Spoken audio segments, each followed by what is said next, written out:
జై శ్రీమన్నారాయణ. గోకుల తిరుమల పారిజాతగిరి శ్రీ వెంకటేశ్వర స్వామి వారి దేవస్థానం, జంగారెడ్డిగూడెం, ఏలూరు జిల్లా. ఈ ఆలయానికి సంబంధించిన స్థల పురాణం. సుమారు 70 సంవత్సరాల క్రితం ఈ ప్రాంతంలో చిట్టి గారని ఒక భక్తుడు ఉండేవారు. వారికి వెంకటేశ్వర స్వామి వారు స్వప్నంలో కనిపించి జంగారెడ్డిగూడెంకి ఉత్తరం వైపున గల 7 కొండల్లో ఒక కొండ మీద స్వామివారి పాదాలు వెలుస్తాయని చెప్పి, ఆ పాదాలు వెలిసిన చోట గుడి కట్టమని, భక్తుల యొక్క కోరికలు తీరుస్తారని వెంకటేశ్వర స్వామి వారు స్వప్నంలో చెప్పగా, ఆ ప్రకారం ఆయన అన్వేషించగా ఈ జంగారెడ్డిగూడెం ఉత్తరం వైపున 7 కొండల్లో ఈ 6వ కొండ మీద ఒక శిల మీద స్వామివారి యొక్క పాదాల గుర్తులు చూడటం జరిగింది. ఆ పాదాల గుర్తులు ఉన్న ప్రదేశంలో ఆయన ఒక చిన్న మందిరాన్ని నిర్మించి వెంకటేశ్వర వారి విగ్రహాన్ని నెలకొల్పారు.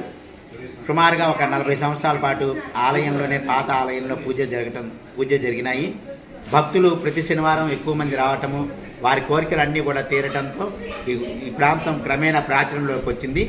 2002వ సంవత్సరంలో జంగారెడ్డిగూడెంలో గల భక్తులంతా కూడా ఇక్కడ ఒక మంచి ఆలయం ఉంటే బాగుంటుందని సంకల్పించి పేరుచెర్ల జగపతిరాజు గారి ఆధ్వర్యంలో ఒక కమిటీ ఏర్పడి భక్తుల యొక్క విరాళాలతో ఒక చక్కటి అందమైన ఆలయం నిర్మించి, చిన్నజీరి స్వామివారి యొక్క కనకమలాల ద్వారా మనం స్వామివారి పాదాలు ఎక్కడైతే వెలిసినాయో ఆ పాదాలు వెలిసిన చోట మనం ఇప్పుడు ప్రస్తుతం చూస్తున్న ఆలయంలో ఉన్న వెంకటేశ్వర స్వామివారి ధ్రువమూర్తిని ప్రతిష్ఠ చేశారు.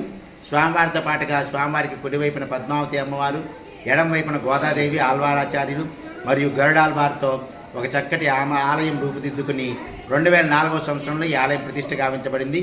అప్పుడు అంతకుముందు కేవలం మెట్లు మార్గం మాత్రమే ఉండేది పైకి రావడానికి. ఈ ఆలయం, కొత్త ఆలయం నిర్మించిన తర్వాత పైకి సిమెంటు రహదారి, ఘాట్ రోడ్ కూడా నిర్మాణం చేయడం జరిగింది.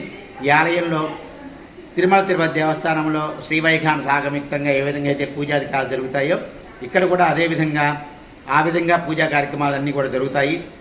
ప్రతి మంగళవారం స్వామివారికి అష్టదళ ఆత్మారాధన సేవ, స్వర్ణ పుష్పార్చన కార్యక్రమం ఉదయం 10:30 గంటలకు నిర్వహించడం జరుగుతుంది.